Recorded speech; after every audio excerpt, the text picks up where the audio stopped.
প্রথম পর্বের মূল্যায়ন বা ফার্স্ট ইউনিট টেস্ট 2025 সালে কবে থেকে শুরু হচ্ছে সেই সংক্রান্ত একটা গুরুত্বপূর্ণ অর্ডার দেওয়া হয়েছে পূর্ব মেদিনীপুর ডিপিএসসি থেকে 19/3/2025-এ।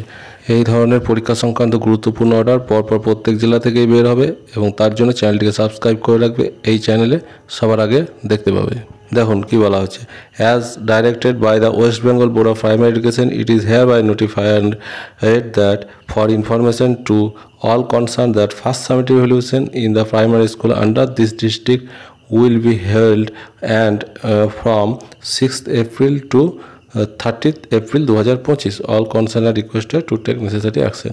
তাহলে যেটা বলা হলো যে ওয়েস্ট বেঙ্গল প্রাইমারি বোর্ডের যে নোটিফিকেশন সেই অনুযায়ী প্রথম পর্বের মূল্যায়ন ফার্স্ট ইউনিট টেস্ট শুরু হচ্ছে এই ডিস্ট্রিক্টে 16 এপ্রিল 2025 থেকে 30 এপ্রিল 2025-এর মধ্যে, অর্থাৎ যে 15 দিন টাইম দেওয়া হলো তার মধ্যে যে কোনো দিন ডিস্ট্রিক্টের স্কুল এই পরীক্ষা করতে পারে।